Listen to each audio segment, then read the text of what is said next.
Salut les amis, After Zap, image numéro 560. On démarre avec l'anniversaire d'une légende du football français, Aimé Jacquet, qui fête ses 78 ans et restera bien évidemment le premier entraîneur à avoir mené l'équipe de France au titre mondial. On rappelle cette Coupe du Monde en 98, ça fait toujours du bien de le rappeler. On continue directement avec une info Ligue 1 qui va certainement intéresser les supporters marseillais. On partira après sur la Ligue des Champions. Florian Thauvin devrait faire son retour à l'entraînement courant du mois de janvier et il pourrait peut-être être prêt pour jouer au mois de février. C'est une annonce qu'a fait André Villas-Boas, l'entraîneur marseillais. Donc ça reste quand même une absence assez longue pour Florian Thauvin. Malheureusement, les Phocéens devront encore se passer de lui pendant quasiment 2 mois, voire peut-être 3 mois. Donc ça reste quand même très très long pour l'OM. On continue donc avec les résultats de la soirée en Ligue des Champions. Fin de la 5e journée de Ligue des Champions. Les 2 matchs avancés à 19h.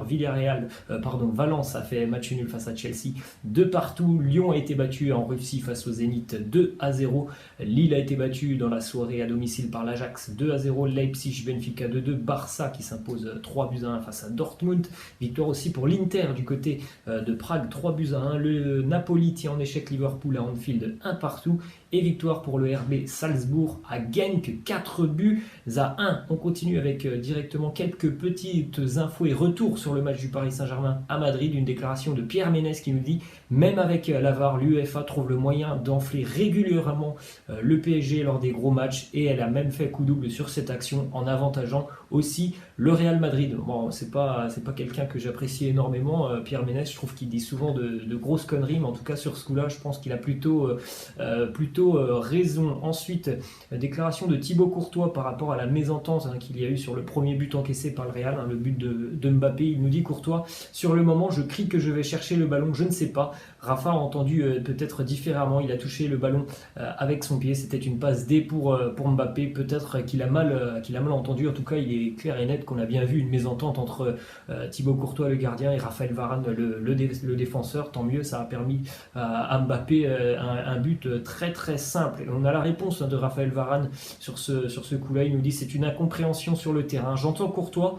mais au tout dernier moment, il y a un temps d'hésitation, mais comme ça va très vite, ça fait but derrière. Donc voilà, bien évidemment, Raphaël Varane, voilà, c'est ce temps d'hésitation qui coûte très très cher et qui remet totalement le Paris Saint-Germain dans le match. Je pense que voilà, s'il n'y avait pas eu ce but, bien évidemment, le Real se serait imposé. Ensuite, des petites infos statistiques sur les matchs des clubs français engagés hier. Donc 2 défaites, encore une fois pour les Français, aucun but marqué.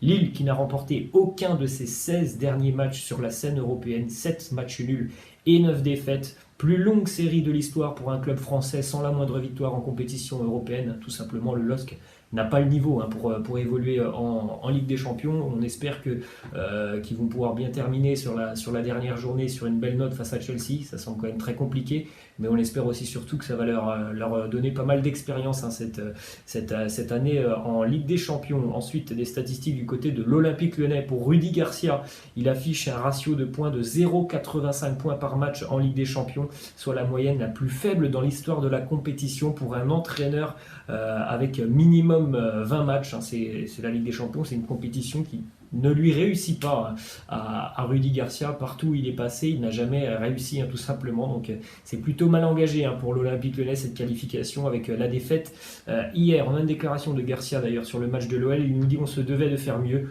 on n'a pas pu le faire, donc c'est vraiment dommageable. Après, rien n'est terminé, il va rester un dernier match et on est supporters du Benfica donc sur le prochain match, bien évidemment, même si Lyon s'impose face au RB Leipzig, chose qui ne sera d'ailleurs pas très simple. Même si Leipzig est déjà qualifié, il faudra aussi compter sur un résultat positif du côté du match entre le Benfica et le Zénith. Donc bien évidemment, ça semble compliqué pour l'Olympique Lyonnais, même si tout reste encore jouable. Ensuite, on continue justement avec ce match entre Leipzig et le Benfica. Hier, le Leipzig s'est qualifié donc à la 96e minute, puisque le Benfica menait encore 2-0 jusqu'à la 90e. Et puis c'est Emil Forsberg qui va marquer un doublé dans le temps additionnel à la 90 et 96 pour permettre à Leipzig de se qualifier.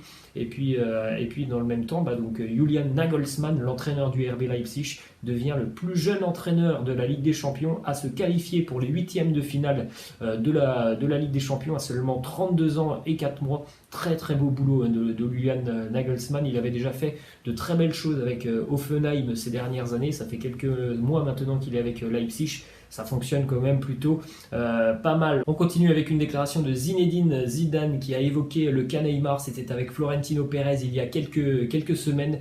Pérez qui lui voulait voir Neymar rejoindre le Real Madrid. La réponse de Zinedine Zidane sur le cas Neymar, c'est une réponse cinglante. Il nous dit: Neymar, c'est un fainéant, je ne veux pas d'un mec qui ne travaille pas et qui mise uniquement sur son talent. Voilà, le discours il est très clair pour Zinedine Zidane, pas de joueur de ce style-là dans son équipe. On continue avec les statistiques de Lionel Messi, encore buteur hier face à Dortmund. Les statistiques impressionnantes pour Messi qui hier il disputait son 700e match, toute compétition confondue avec le Barça, avec je crois déjà c'est maintenant 613 buts marqués avec les Catalans en 700 matchs.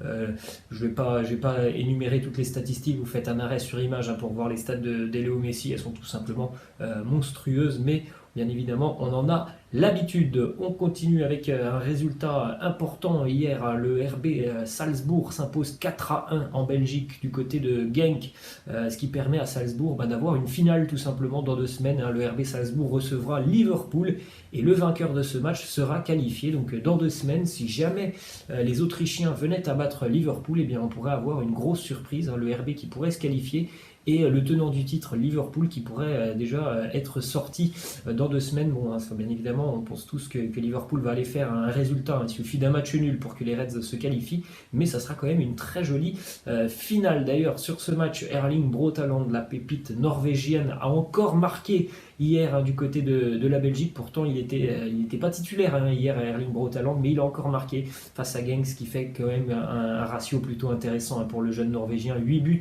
en 5 matchs de Ligue des Champions. Jamais, il n'y a que très très peu de joueurs qui ont réalisé ce genre de statistiques. Ils ne sont simplement que 5 à avoir fait ce genre de choses après 5 matchs leurs 5 premiers matchs de Ligue des Champions, à avoir marqué sur les 5 matchs. Ils ne sont que 5. Il y a du Neymar, il y a du Ronaldo, du Lewandowski. On a maintenant aussi du Erling Braut Haaland qui rentre donc dans ce classement. Un joueur vraiment qui sera surveillé encore pendant quelques années. Autre résultat important hier de la soirée, la victoire de l'Inter Milan du côté de Prague face au Slavia. 3-1 pour l'Inter, notamment grâce à un but de Romelu Lukaku et 2 passes D aussi pour l'attaquant belge, 2 passes D pour son compère de l'attaque, le duo qui flambe depuis le début de saison, Lautaro Martinez qui lui aussi score un doublé, ce qui permet à l'Inter aussi d'entrevoir la qualification. C'est toujours très serré dans ce groupe, le Barça est déjà qualifié. Et puis l'Inter recevra donc le Barça lors de la dernière journée, pendant que Dortmund recevra Prague.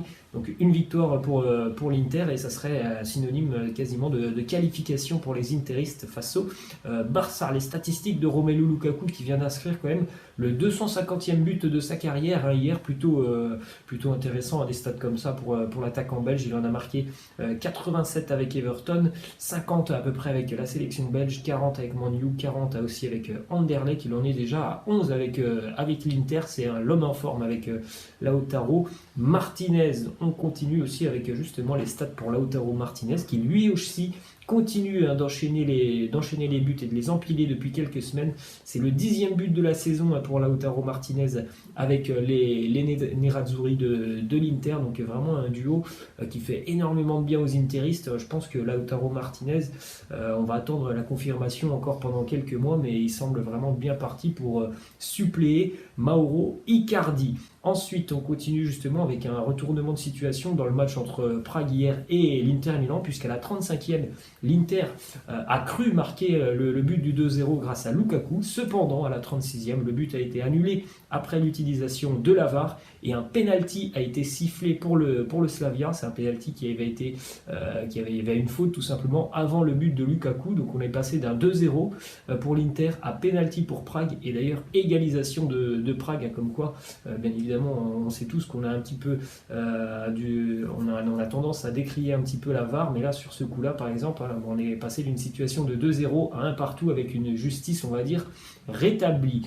Une info du côté de Manchester City, puisque les Citizens et les représentants de Raheem Sterling sont en train de négocier pour une prolongation de contrat et même une revalorisation salariale pour l'attaquant anglais, ce qui semble tout à fait normal puisque Sterling est quand même l'un des hommes en forme Citizen depuis maintenant plus d'1 an et demi. Il a énormément progressé, vraiment il fait beaucoup de bien du côté de Man City. info aussi qui concerne Tammy Abraham, l'attaquant de Chelsea qui hier est sorti sur civière face à Valence.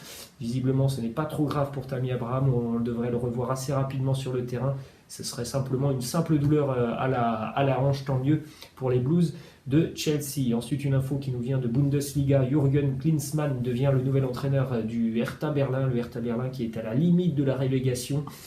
Très mauvais début de saison pour eux. Jürgen Klinsmann est notamment un ancien sélectionneur de l'Allemagne. Et on termine avec la statue de Zlatan Ibrahimovic qui a été vandalisée du côté de Malmö en Suède. Hier, on a appris que Zlatan devenait copropriétaire d'un club suédois qui n'est pas le club de Malmö. Donc visiblement, les supporters de Malmö n'ont pas apprécié et ils ont vandalisé la statue de Zlatan. Voilà les amis, c'est la fin. Je vous laisse. Je vous dis à la prochaine. Ciao.